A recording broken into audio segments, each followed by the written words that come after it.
তোমার চোখ যদি আল্লাহর দরবারে শিকায়ত করে দেয়, মাবুদ তুমি আমাকে দেখার জন্য আরামের জন্য আল্লাহ করেছিলে, কিন্তু এই তোমার বান্দা জীবনে কোনোদিন আমাকে আরাম করতে দেয়নি, সারা জীবন আমাকে দেখে দেখে দিন কাটালছে। তোমার স্ত্রী যদি আল্লাহর দরবারে শিকায়ত করে দেয়, রব্বুল আলামিন তোমার ওই বান্দার সাথে আমার বিয়ে হয়েছিল, কিন্তু কোনোদিন রাতের বেলাতে আমার কাছে আসেনি, রাতের বেলাতে আমার সাথে বিছানাটা কাটেনি, এ আল্লাহ তুমি আর বিচার করে দাও, ফয়সালা করে দাও।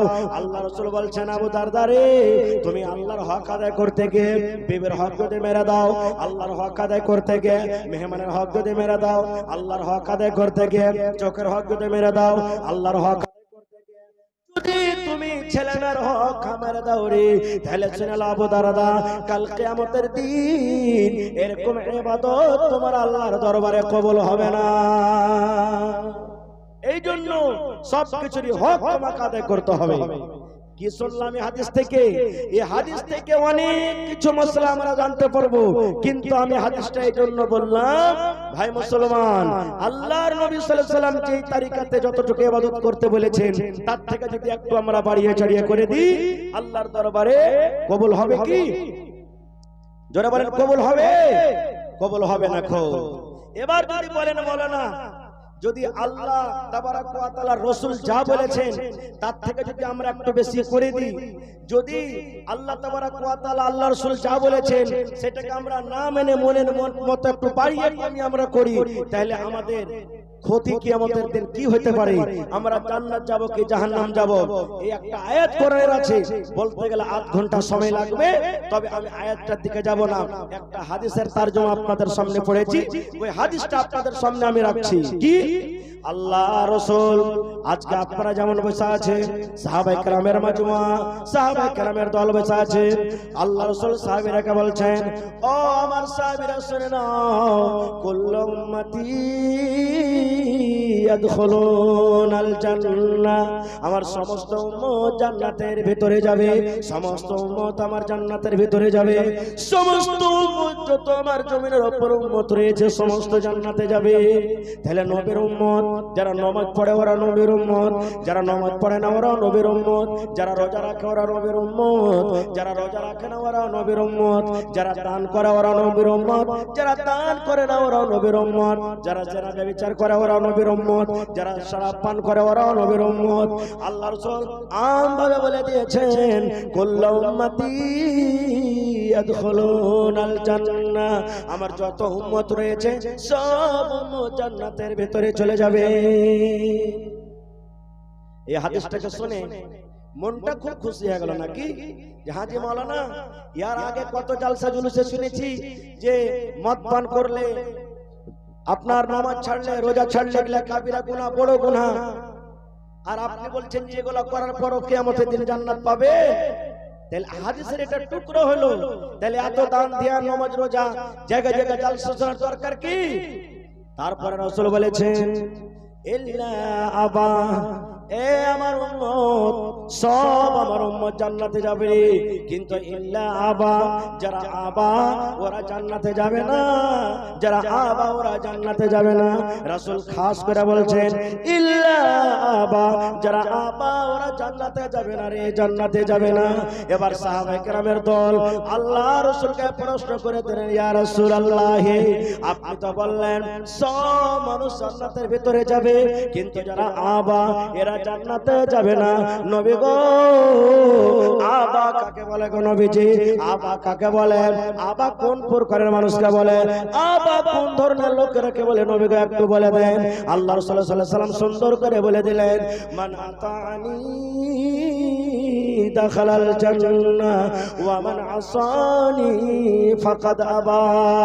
এই আমার সাহাবীর দলেরা, আমি নবী, আমার অনুসরণ যারা করবে, আমার ইত্তেবা যারা করবে, আমার কথা মতো যারা জীবন কাটবে, আমি নবী যেইভাবে চলতে বলেছি সেইভাবে যারা চলবে তারা আমার উম্মত, তারা জান্নাতে যাবে রে, তারা জান্নাতে যাবে। ও আমার আসানি ফাকাদ আবা, আর যে আমার মন আমার কথা মানবে না, নিজের মন মতন খাবে, নিজের মন মতন পান করবে, নিজের মন মতন চলবে, নিজের মন মতন জীবনটাকে কাটবে, আমার মন মতন চলবে না। রাসূল বলছেন এরা আবা, এরা আবা, এরা আবা, এরা কিয়ামতের দিন আল্লাহর জান্নাতে যাবে না। সুবহানাল্লাহ। তাহলে হাদিস থেকে আমরা বুঝতে পারলাম কি, যে নবীর তারিকা মতো নবীর ইত্তেবা যারা করবে তারা জান্নাতে যাবে, আর যারা নবীর ইত্তেবা করবে না তারা কোথায় যাবে? জাহান্নামের ভিতরে যাবে। কোরআনের একটা আরো আয়াত আছে, আমার সময় 1 ঘন্টা ভাই ঘন্টা কাছে আসছে, আমি ওদিকে যাব না, তবে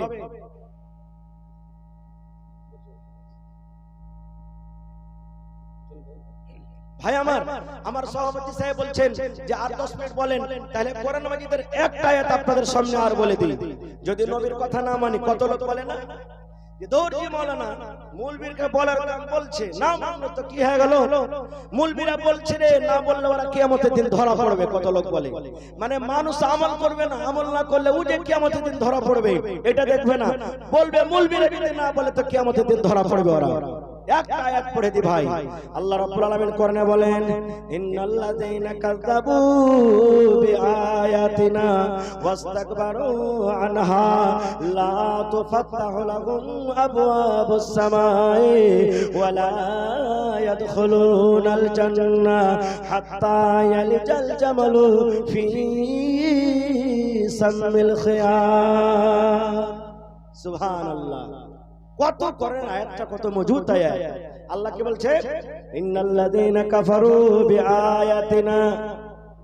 এ দুনিয়ার মানুষরা শুনে নাও, আল্লাহ নিজে বলেন যে আয়াত আমার কোরআনকে, আমার হুকুমকে যারা মিথ্যা মনে করে, ঝুট নিয়ে চলে আসে, মিথ্যা মনে করে, ওয়াস্তাকবারু আনহা, আমার কোরআন পে, আমার শরীয়ত পে, আমার দ্বীন পে, আমার হুকুম পে যে অহংকারী করে, ঘমন্ডে করে, তারপরে আল্লাহ বলছেন বান্দারে, এরে নাদান, যেদিন তুই মরে যাবি রে বান্দা, যেদিন তোর মওত হয়ে যাবে, যেদিন আমার মালাকুল মওত তোর জান কবজ করবে, সেই দিন তোর জন্য আসমানের দুয়ার খুলবে না রে, আসমানের দুয়ার খুলবে না, ওয়ালা ইয়াদখুলুনাল জান্নাহ, এবং আল্লাহ বলেন আসমানের দুয়ার খুলবে না তো খুলবে না, সেই দিন কিয়ামতের দিন তুই জান্নাতের ভিতরে যেতে পারবি না রে, জান্নাতের ভিতরে যেতে পারবি না।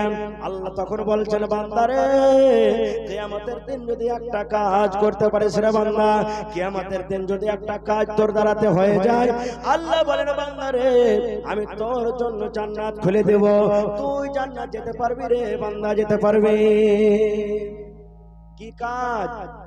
লম্বা হাদিস আছে, মানুষের মওত, যারা বদ মানুষ আছে, যারা নেককার আছে, তাদের মওত হবে কিভাবে, রূহ কবজ হবে কিভাবে, জান কবজ হবে, কোথায় জান কবজ তার রাখবো, আমি যাব না।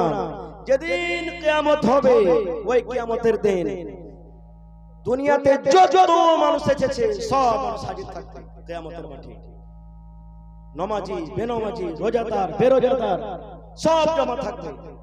এবার আল্লাহ তাবারক ওয়া তাআলা সব মানুষকে পুছ করবেন, আয় বান্দা জান্নাত লিবি রে বান্দা। আল্লাহ জিজ্ঞাসা করবেন, বান্দা জান্নাতে যাবি? আজকে যদি আমি বলি কত লোক জান্নাত চান, হাত তোলেন তো। কতটি লোক জান্নাত যেতে চান, হাত তোলেন, হাত তোলেন। কখন আল্লাহ কার হাত কবুল করবে আল্লাহ জানে। আমরা সবাই ছেড়ে জান্নাত যেতে চাই, পড়েন ইনশাআল্লাহ, হাত তুলে বলেন, জোরে বলেন ইনশাআল্লাহ। আল্লাহর কাছে দোয়া করছি, আল্লাহ এই মজলিসে নর নারী ছোট বড় যত আছে আল্লাহ তুমি আমাদেরকে জান্নাতুল ফিরদৌসের জায়গায় দাও, পড়ো আল্লাহুম্মা আমিন। আল্লাহ কিয়ামতের দিন বলবেন, বান্দা রে জান্নাত যাবি রে বান্দা? সব বলবে আল্লাহ হ্যাঁ যাব।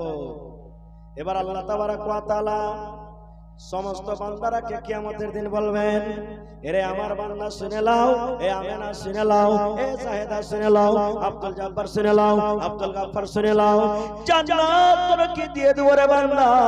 জীবনে যদি চুরি করেছিস আমি আল্লাহ maaf করে দেব, মদ পান করেছিস maaf করে দেব, জিনা করেছিস maaf করে দেব, রোজা রাখিসনি maaf করে দেব, দান করিসনি maaf করে দেব, জীবনের সমস্ত পাপ গুনাহ করেছ রে বান্দা আমি আল্লাহ সব maaf করে দেব।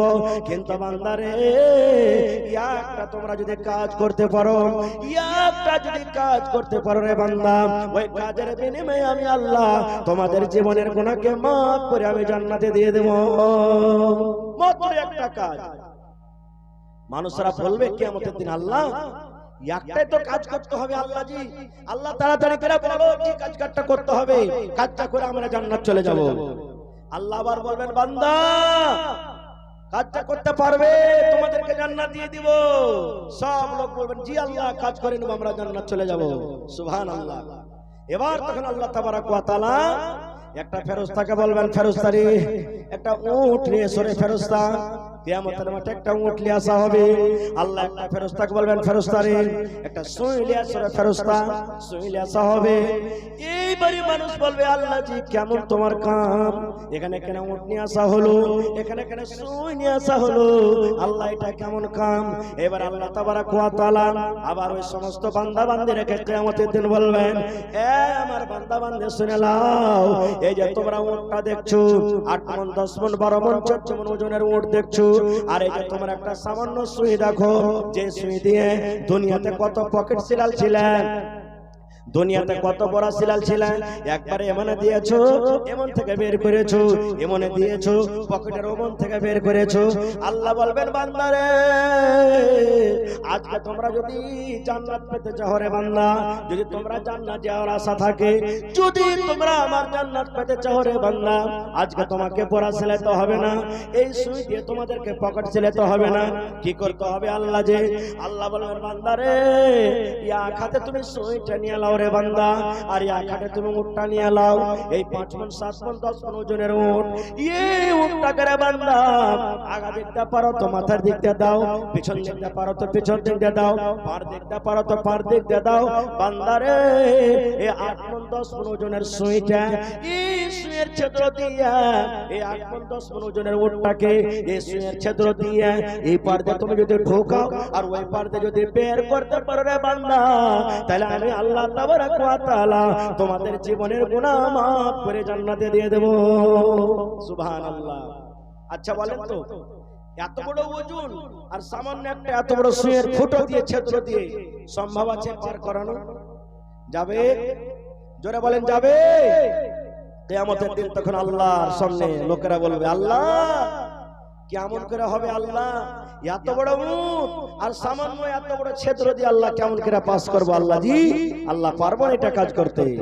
আল্লাহ তাবারক ওয়া তাআলা তখন বলবেন, বান্দারে তোমরা যদি এই উটটাকে এই সুইয়ের ছিদ্র দিয়ে যদি পার করতে না পারো রে বান্দা, তাহলে আমি আল্লাহ তাবারক ওয়া তাআলা এলান করে দিলাম, আজকে কিয়ামতের দিন তোমাদেরকে আমি জান্নাত দিতে পারবো না। সুবহানাল্লাহ। তাহলে এগুলা কার জন্য হবে?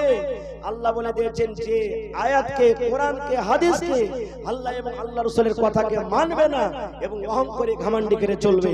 আজ ভাই দেখেন 100-এর মধ্যে কয়টা লোক আমরা নামাজ পড়ছি, কয়টা লোক রোজা রাখছি, কয়টা লোক দান দিচ্ছি, কয়টা লোক পরহেজগারি হয়ে থাকছি, কয়টা লোক শরীয়ত মতন আমরা জীবনটা কাটছি, আর কয়টা লোক আমরা বেদিন হয়ে ঘুরে বেড়াচ্ছি। একটু পার্থক্য করেন যে কিয়ামতের দিন আমাদের অবস্থা কি হবে। ভাই খারজা হোক, আপনাদের সামনে আমার ঘন্টা পড়ে গেছে, 10 থেকে 15 মিনিট আর আপনাদের সামনে আছি।